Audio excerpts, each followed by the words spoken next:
15 years ago this week, one of British pop's brightest stars died, 2 weeks away from his 30th birthday. Nicky Campbell presents a profile of Marc Bolan, 20th century boy. It's fine, real tastes good. Everybody says it's just like rock.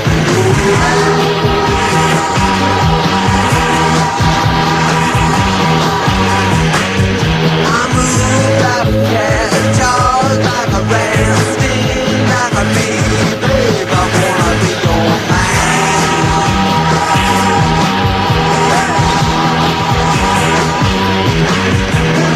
Plain to see you around for me.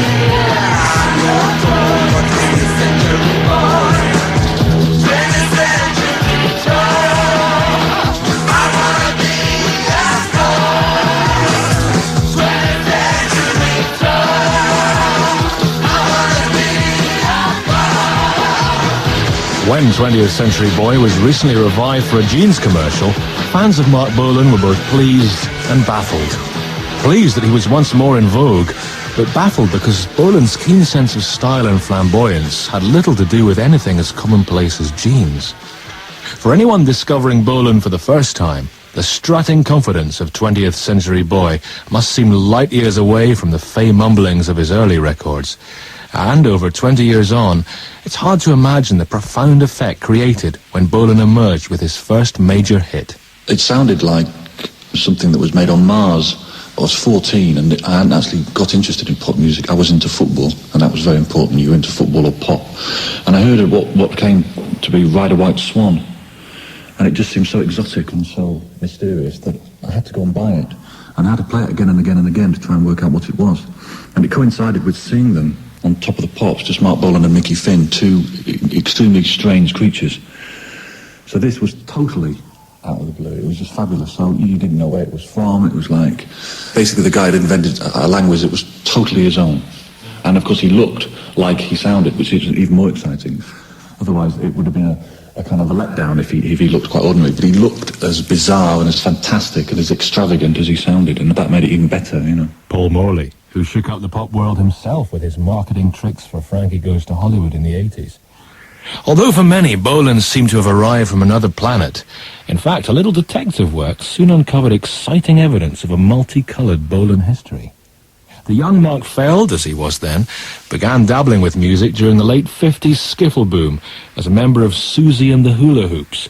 The group's precocious girl singer would enjoy 2 #1 records only a few years later in 1961. Helen Shapiro. We were only kids. I was 10, Mark was 9. When we formed ourselves into a little rock and roll group, doing all the Presley things at that time. A little skiffle and a little this and a little that. Mark thought he was Cliff Richard. He used to have a big thing about Cliff in those days, and we used to like to try and look like him.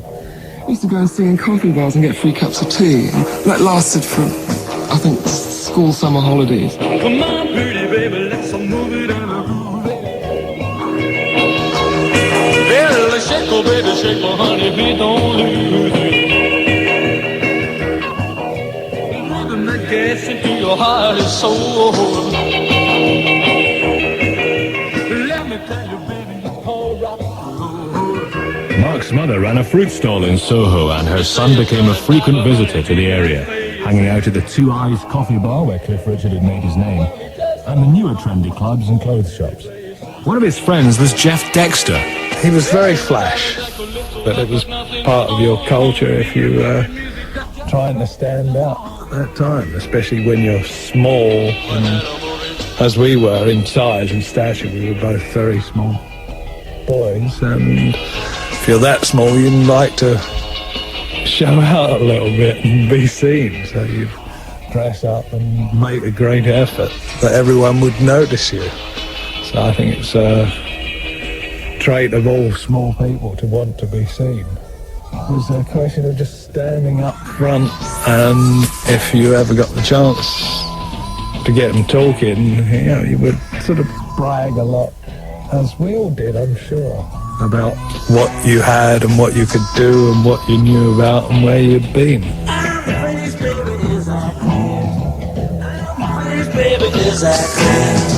On the face if you want it.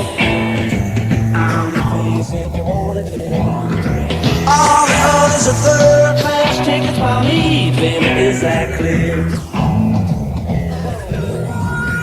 As a young teenager, Mark embraced the immaculate dress sense of a mod, or as the hippest dandies were known, a face. Mark was a face. Mark was definitely a face. He wore quite a good combination of things at that time, as we all did. Everyone was trying to be the classical man about town and looking for things like great old hacking jackets with drop shoulders, and like Mark, I remember, had the most brilliant little leather waistcoat that someone had made for him. It was very short, cut off straight, gingham shirts. We were horrors to make anything for. We used to watch over every stitch and make sure, you can't put 2 rows there. That button had to be exactly that depth away from the edge. And I think we were fanatically mad. It was the way Mark looked that first got him noticed. Town magazine's article on faces featured his photo, and he modelled clothes for a mail-order catalogue.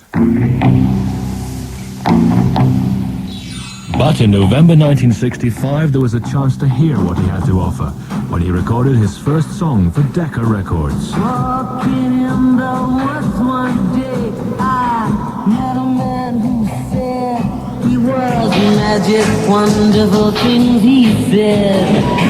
Pointed hat upon his head, starlight flashing in his eyes, the turned and melted in the sky. The Wizard and its follow-up, The Third Degree, flopped. But undaunted, he sought out a cocky manager about town to boost his fortunes. Simon Napier Bell. I couldn't have been more excited. I thought he was going to be the biggest star in the world in 2 or 3 weeks. So did he.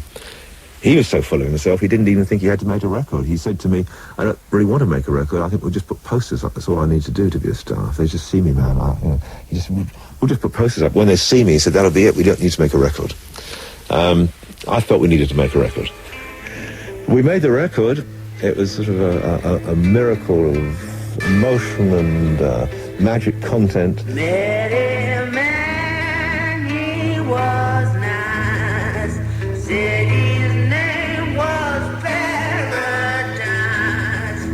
Didn't realize at the time that his face and mine were mine. Hippie gumbo is no good. Jump him up for Simon Napier Bell's production of Hippie Gumbo also failed. A new strategy was needed. We had to settle down to finding some new method of promoting him. His voice was just altogether too strange. They just couldn't accept that quivering little voice, which he'd invented. Mark actually had invented the voice. He told me that long time before, he'd made another record, and it was a very normal sort of sounding voice, and he'd realised he had to get something very interesting. So he'd gone home and sat and practiced his guitar, and eventually, to find a voice he wanted, he started playing records and listening to other people's voices. One day, he was playing a Bessie Smith record at the wrong speed, and suddenly heard this amazing vibrato, this big, deep voice Bessie Smith had with this big, slow, bluesy vibrato. And he was playing a 33 at 45, and this very quick, wavery little vibrato came out. He said, that's the voice I'll use. So he nicked Bessie Smith's voice at the wrong speed. But the record industry wasn't ready for it. And so I felt, well, we've got to introduce this voice to the public very gently. So if we put you in John's Children, it gives you something to do. It replaces the guitarist they had who couldn't play 2 chords. Couldn't play 1 chord, actually. No, he could play 1 chord. He practiced like that, so he did learn 1 chord, but he couldn't play the second one. So we replaced him with Mark. We put him in there, and the idea was every time there was a chorus, which would be sung by the lead singer, Mark would echo the key line in the chorus in his quavery voice. Then, as John's Children had hundreds and hundreds of hits, everyone would get attuned to this little wavery voice, and at the right moment we'd then bring out a single of Mark and be ready for it. Desdemona, just because you're the daughter of a man, he may be rich, he's innocent, he does not understand just how to move old rock and roll to the conventions of the young. Desdemona, Desdemona, Desdemona, Desdemona, Desdemona, lift up your skirt and didn't get any hits. They had a great time driving around Germany and supporting The Who and busting up concert halls, but we didn't get any hits. So nobody got to hear the quavery voice, and after a while Mark got fed up with it. And so then I bought him a carpet and some joss sticks, and he formed Tyrannosaurus Rex. And found a chap to come and sit on the carpet with him and bang some congas and things.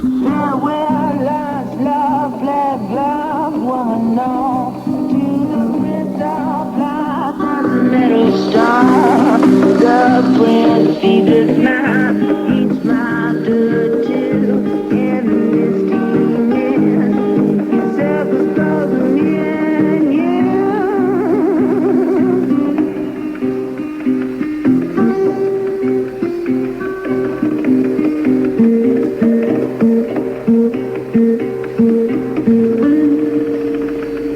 What a voice that is, marvellous.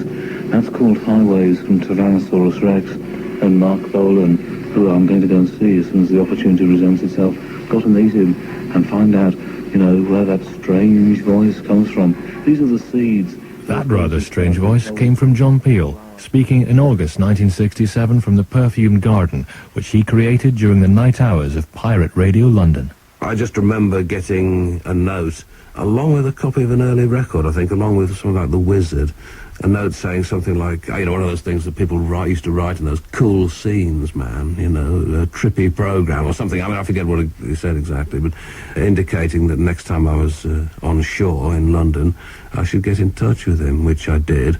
And I seem to remember that we met in the offices of Radio London, and then, I liked him, and I thought he was a good bloke, and so we became quite good friends, and I started doing a lot of gigs because the programme that I was doing, the Perfume Garden, was quite popular amongst a certain set, and I'd go off to these universities and things and have a kind of quiet room, because dancing and any experience of pleasure was rather frowned on. So people would lie on the floor, and I'd play them unlistenable records. But I always used to make it a condition of my employment that Tyrannosaurus Rex went with me, and I didn't have a car, and we used to hire a Mini, because you could get all of their equipment at the time into the boot of a Mini. I mean, it sounds quite mad now, but it was true, because all they had was like Pixie phones and bongos and stuff like that. Surface in a carnival, the lazy was a strange orchestra. American skin planning on a bass drum, strange orchestra. Do do do do do do do do do da da. Do do do do do do do do da da.